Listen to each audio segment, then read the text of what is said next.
The Leafs. Right. They were handed their 5th loss in their last 7 games last night against an Avalanche team that had 1 win in their last 10. You heard me right. Freddie Anderson made his first start since December 22nd, didn't get much help. The low light for Toronto happened when Jake Gardiner allowed Carl Soderberg, who scored a hat trick, to outwork him and score a go-ahead shorthanded goal. Gardiner was benched for the rest of the period and booed for the rest of the night basically every time he touched the puck. I've seen Leafland worked up plenty of times in my life, Tim. You have seen Leafland worked up plenty of times. They are in a tizzy. Let's start with, was it fair to boo Jake Gardiner last night? In the moment, I believe it's fair to boo Jake Gardiner last night. You pay a mortgage to go see a hockey game. That's a terrible play. It's a terrible mistake. And it was a point in the game where you couldn't. The Avs just turned it on against the Maple Leafs. And, I mean, to say that they buried them is the cliche, but they did. Soderberg had a big part in this. This goal was not good. But you know, and I know, that in the moment is different than being a trend.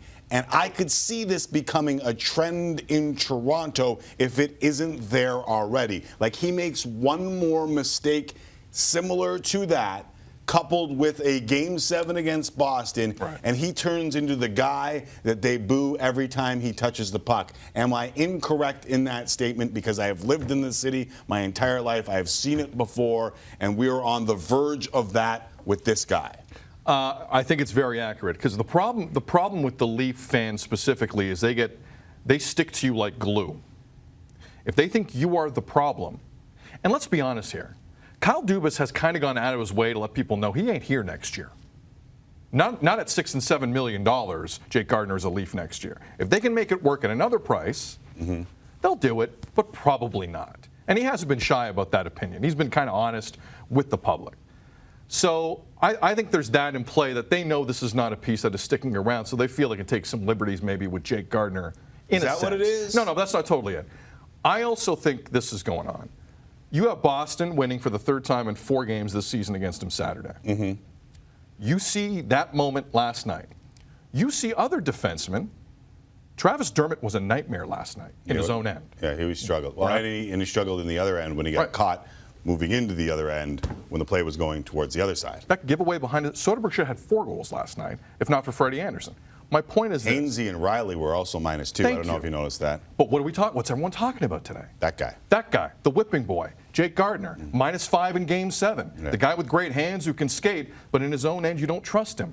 What I saw last night was a fan base after the game Saturday, after watching Nylander score a goal in 17 games, watching Matthews score a goal in 9 games.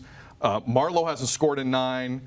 There are some issues. This power play has not been as good as it needs to be lately. I don't think they're booing specifically at Gardiner. They're booing at what this roster represents right now. And Leaf fans quietly know this isn't good enough. They were booing. They're not good. I'm trying to go big picture on this. And you know what? Trying to go big picture I am proud of you for going big picture on this, because I try to make this show not prisoner of the moment. But if you look at the last 2 games, this is a culmination of the Leafs fans' nightmare, right? Yeah. Boston dominates, and then a team simply outworks them by weighing on them a little bit. And you don't see the work ethic and the fight from the Toronto Maple Leafs that Leafs fans are afraid this team doesn't have. The Avs scored 6 of the game's final 7 goals, Sid Sixero, and this is the nightmare. And listen, Soderberg's a big guy. I get it. He leans on people. But if you put these last 2 games together, that is Leafs fans' nightmares. 1, Boston, and 2, someone leaning on them, outworking them, and dominating them. And those 2 things happened in each of the last 2 games. Whether or not you should push the panic button, I don't know. There's more talent on this team. Well, people last night pushed the panic button. But I think we also know that this team needs help on defense, unless they're scoring a ridiculous amount of goals, and they're not scoring a ridiculous amount of goals. But again, that's you want 2 things that shut up most Leaf fans, who before the season were claiming it a fait accompli. They got the Atlantic, and they got John Tavares, and yada yada yada. Boston's still in your division, Jack. Yep. Tampa's still in your division, Jack. They see them Thursday. Yeah, and they score more goals. And that blue line's the same, Ozhiganov aside. That shuts up any Leaf fan before the season, in preseason, and now. But I'm not convinced that this isn't going to be a thing in Toronto, the booing of Jake Gardiner, and I don't know if it was in the moment because I've seen this before. I've seen the fan base turn. They turned on Dion Phaneuf. Yeah. They turned on Phil Kessel. They turned on Larry Murphy way back in the day, and this is a player who's probably going to get $6 million on the open market, maybe more. and they're going to boo him in this city because they feel like he's to blame for a crappy defense core when it might not be him to blame for the crappy defense core. It's just the crappy defense core. I agree with you, Tim. Defensively. Before we go any further, I think it's a good time to run people back what the Leafs were saying after the game last night. First off, to Jake Gardiner's credit, he came out and spoke. Yeah. I have seen guys turtle more times than I can remember. Right. Even captains. Dion Phaneuf. One awful, listen, it's uncomfortable as hell, I get it. But when you're a leader, when you're a captain, you need to speak to the media. Jake Gardiner didn't have to speak to the media last night. Jake Gardiner manned up and came out. I'm going to give him major marks for that because Jake's not the new guy in that room anymore. And if he wants a night off, he could probably take it. But they asked for Jake, all the media. Jake politely acknowledged everyone's request. That's how that works. Came out and spoke. But I'm interested also in how the booing is playing with the rest of the guys. We're gonna start with Jake Gardiner talking about the booing. Mitch Marner's in the middle. Gardiner reacts to Marner. That room was not happy with how that played out last night. That hasn't happened before, that's for sure. Not something you want to hear. But plays happen in the game, and fans are passionate and they want to win. I didn't hear that, but that's.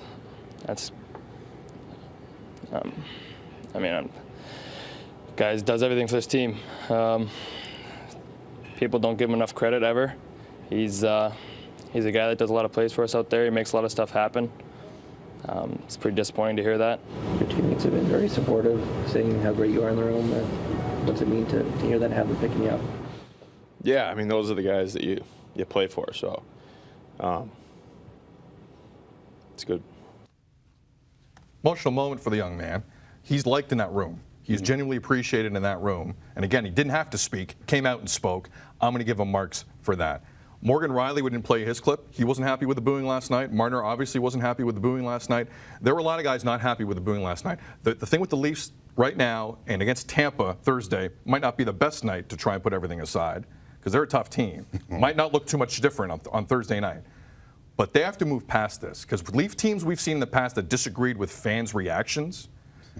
You remember the joke that was the Kessel team at center ice when they didn't salute the fans and blah, blah, blah. I'm not saying it goes there, but these Leaf, listen, when you're a Leaf, the pressure is immense. Some of those guys really know that. Some of those guys are seeing it for the first time. They need to let this go play a hockey game, and don't let it fester. There's real danger in that. Dare I say this?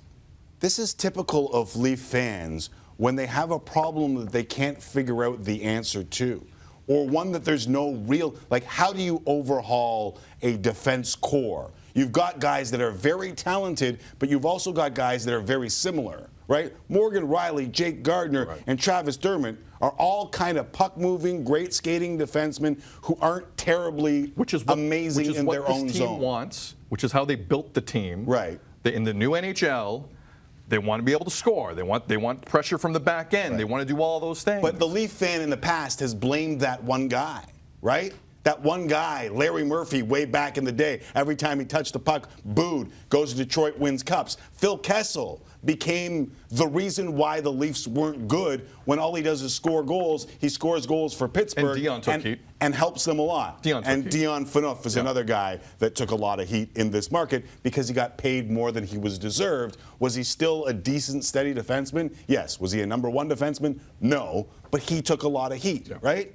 And there's people already writing into the show. Drew, no, Sid, we were booing Gardiner. Yeah, he's good offensively, but we need reliable defensemen. Jake was entirely not strong enough on the puck retrieval. Soderberg recognized it and fed him his lunch. Jeremy writes in and says, the fans are not booing the team. They are booing Gardiner. He is one of the reasons why this team won't go all the way unless he is gone by the deadline. None of these things are his fault. Right? Like, you know the player. I get it. The one play is his fault. You can say that. Look, let's not get it twisted. that's the player. That was an embarrassing moment for him last night. Of course it we was. all understand As was that. Game 7 against Boston. Yes. He had many embarrassing moments in that game. Look, could you put in less effort against a guy? Is Soderberg like the toughest guy in the league to deal with? Are you kidding me? He's a big boy, though. He's a big boy, but my God, Tim. Like, listen, the fans in the moment who threw their drinks somewhere watching that, I completely understand you. Yeah, I'm with you on that, too. I don't mind. completely get it. I think Habs fans do that. They boo a lot of guys in Montreal, and then when they start playing well, they give them credit. But sometimes Leaf fans make one guy the scapegoat, and that's what scares me about this situation. Because what you have is a good hockey player who isn't good at one part of the game, and Leaf fans, because no one else can play that role on this team, demand it of him. But that's like, there's a quote about fans wanting the player to be inherently what he isn't. And sometimes you just got to appreciate what he is. And defensively, it's not Jake Gardiner's strong point. It's not the game that he plays. But he can go help a team immense. Like Chris Letang isn't great defensively. No. But he's very valuable to the Pittsburgh Penguins. Look, in all honesty, the best defensive Not defensemen terrible. in the league probably don't get paid the highest. Yeah. Right? Right. Like, is Erik Karlsson muscling guys out in front of the net? Yeah. Let's tell it like it is. So, again, Tim, I want to jump on what you just said here before we move on. Okay. Again, for Leaf fans, I understand the frustration. I think some of the frustration is the game Saturday, where Gardiner had the bad mistake on the on the goal, I believe, that made it 3-2 Boston, or tied the game up at 2, forgive me. But you know what Jake Gardiner is, man. Like, how long has Jake Gardiner been a Leaf? How long have you been watching Jake Gardiner play? Yeah. He does one thing really well. He's not hot on the other. You're gonna crucify him now? How you gonna run him out of town at a -5 in Game 7 is beyond me. But now you're gonna get on Jake Gardiner. Now you're gonna get on his back. Now where they're slipping and the Habs are what, 3 points back, 4 points back? This is no joke. Leafs could be in a wild card spot by this time next month if they don't get their you know what together.